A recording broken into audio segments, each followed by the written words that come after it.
Banyak masyarakat Indonesia yang sering mengeluhkan masuk angin, biasanya ditandai dengan perasaan kembung atau penuh di perut. Namun, dalam dunia medis, kondisi ini lebih dikenal dengan istilah meteorismus. Meteorismus adalah kondisi di mana terjadi penumpukan gas berlebihan di saluran pencernaan, yang dapat menyebabkan ketidaknyamanan seperti rasa penuh atau kembung. Gas dalam pencernaan bisa masuk melalui beberapa cara, termasuk saat menelan makanan atau minuman, terutama yang berkarbonasi, dan saat mengonsumsi makanan yang sulit dicerna. Makanan seperti kacang-kacangan, sayuran berfibra tinggi, dan bawang juga dapat menghasilkan lebih banyak gas. Selain itu, kebiasaan seperti mengunyah permen karet dan makanan terlalu cepat juga dapat meningkatkan jumlah gas dalam perut. Dalam beberapa kasus, meteorismus bisa diatasi dengan perbaikan pola makan, menghindari makanan penyebab gas, dan memperlambat kecepatan makan. Minum air hangat dan mengistirahatkan saluran pencernaan selama beberapa jam juga bisa membantu. Penggunaan minyak angin dapat memberikan kenyamanan sementara, tetapi tidak dianjurkan sebagai solusi jangka panjang. Namun, jika keluhan berlanjut, terutama pada individu dengan kondisi medis lain seperti penyakit jantung atau infeksi, disarankan untuk segera berkonsultasi dengan dokter. Penanganan medis yang tepat diperlukan untuk kondisi yang disebabkan oleh gangguan pada lambung atau usus yang memerlukan perhatian lebih lanjut. Nah, untuk yang fisiologis, nah ini yang bisa dengan pengobatan. Nah, tapi rata-rata orang obatnya dikerok-kerok ya, seperti itu. Saya juga sebenarnya lagi mencari-cari itu, apa sih maknanya kalau orang dikerok seperti itu untuk menghilangkan masuk anginnya. Cuman yang setahu saya kalau dikerok untuk mengeluarkan masuk anginnya, saya pikir kalau orang dikerok itu pembuluh darahnya malah bisa pecah begitu, makanya merah-merah pada saat selesai dikerok. Nah, itu harus hati-hati sebenarnya, apalagi kalau ada orang gangguan perdarahan atau apa, itu harus hati-hati kalau masuk anginnya mau diobati dengan kerok seperti itu.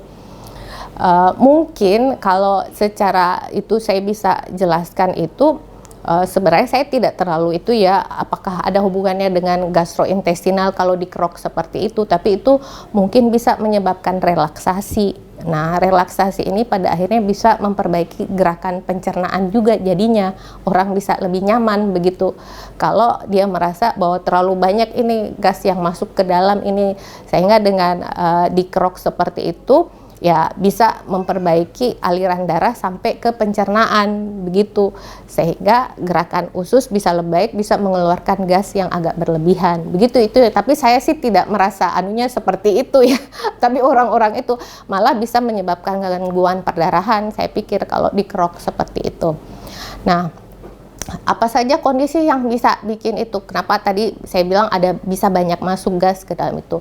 Jadi gas yang masuk ke dalam pencernaan itu bisa melalui pada saat kita menelan, begitu. Biasanya sih kalau kita menelan ya kan kadang-kadang kita menelan karena makan atau ada air liur kayak begitu, mau minum pasti menelan. Jadi itu akan ada udara masuk 2-3 cc. Begitu setiap kali kita menelan gitu. Jadi bayangkan kalau kita berkali-kali menelan air liur atau apa, pasti banyak ya masuk udara. Yang kedua itu karena kita mengkonsumsi makanan-makanan yang banyak mengandung gas begitu. Itu biasanya pada makanan-makanan atau minuman yang berkarbonasi misalnya, atau makanan-makanan yang karbohidrat yang agak susah digesti atau susah dicerna di pencernaan, sehingga pembentukan CO2-nya lebih banyak begitu. Ataukah itu tadi makanan yang mengandung fiber ya, atau yang agak berlebihan fibernya. Jadi sebenarnya buah, sayur itu semua menghasilkan gas untuk diproduksi di dalam oleh akibat produksi makanan yang kita makan tersebut di usus nanti akan dicerna oleh kita punya bakteri yang ada di usus, kemudian dia akan mengurai menjadi gas seperti itu. Istilah masuk angin mungkin terdengar sederhana, namun penting untuk memahami kondisi ini dari sudut pandang medis dan mengambil langkah yang tepat untuk mengatasinya. Feni Septiani Samuel, Unhas TV.